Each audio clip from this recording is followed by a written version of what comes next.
بون السلام عليكم. شوف السي وليد صادي، انت الفيلم كامل درتو انت وحاب تمسحو فيه بالماضي هكذا. الفيلم هذا اللي صرا كامل انت اللي درتو، وانت هو المسؤول عليه، سواء درتو عمدا او غير عمدا. كما يقول المثل: ان كان رب البيت على الدف ضاربا فمن شيم اهل البيت الرقص والغناء.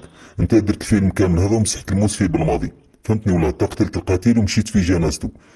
انت راك يا مسيو صادي، يا مسيو وليد، انت والعصابة تاعك على رأسهم رورا وحفيظ دراجي وبن شيخ والكلون كبير، يعني في كل المجالات كاين وليد صادي وكاين هذا الفيلم.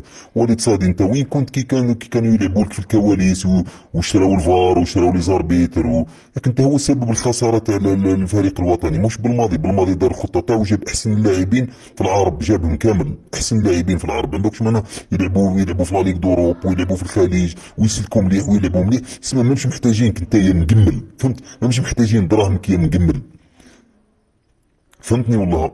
المشكل فيك انت اللي ماكش تلعب الكواليس. يلعبوا لك الكواليس، انت راقد.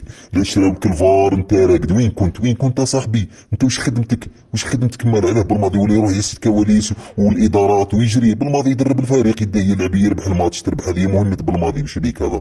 خدمتك كامل ماكش تخدم فيها، تكيتوا على بالماضي، ذبحتوه من وذن. والله ما تربحي، ما توجه ربي، انت هو سبب خسارة تاع الفريق الوطني. هذا كلام موزون وكلام الرجال والشاب، راهو فايقه وماهوش راقد على وذنيه. انتم راكم تبالكم تلعبوا وفي الكواليس وحاكمين الادارات وحاكمين المناصب، تبالكم راكم وصلتوا خلاص من ربي لكم.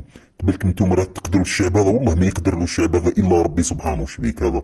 الشعب هذا هو راجل، الشعب الجزائري راهو راجل، راهو مع الحق، ويعرف الحق ويعرف الباطل ويوزن، راهو موش هوير وبهيم. ولكن انت وامثالك اللي حابين تردونا بهائم، رانا فاهمين وعندنا عقول. اقسم بالله انت هو المسؤول الاول والاخير عن الخسائر المتتاليه هذه. والله ما هو بالماضي، اقسم بالله. بالعكس، انت كنت تكسر في رجليه، كنت تكسر في مشروع وطن. مشروع الكره هذا مشروع وطن، فهمتني والله؟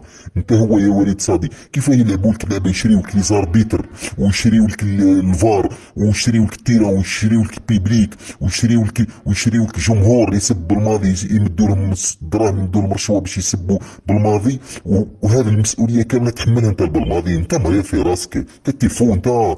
هذه المسؤوليه، هذه مسؤوليتك انت اللي مسؤوليتك، انت اللي تخدم الخدمه هذه الكواليس، وانت اللي تلعب. انت خدمتك لازم تكون كيما القجع، لازم تلعب كلش، تلعب لي رول كامل، فهمتني والله؟ ما تحملش مسؤوليه بالماضي. المسؤوليه الاولى والاخرى في راسك، نحملها لك ليك انت والاداره تاعك، من الوزير حتى الاخر عضو في الاداره هذه، كامل تتحملوا المسؤوليه، وكامل لازم تتمسحوا وديجاج كاع.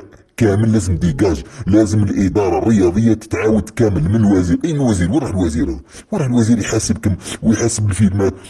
الوزير يهز التليفون، يتكلم مع موتسيبي، يتكلم، قال وش الفيلمات، وش المسلسلات اللي راكم ديروا لنا فيهم؟ وش هذا؟ هذه رياضه ولا تجاره ولا وش هذا؟ انا نلعبوا الرابح يربح في راس، تربح في الامان. بص قرمط. هيا السلام عليكم، ربي يهنيك.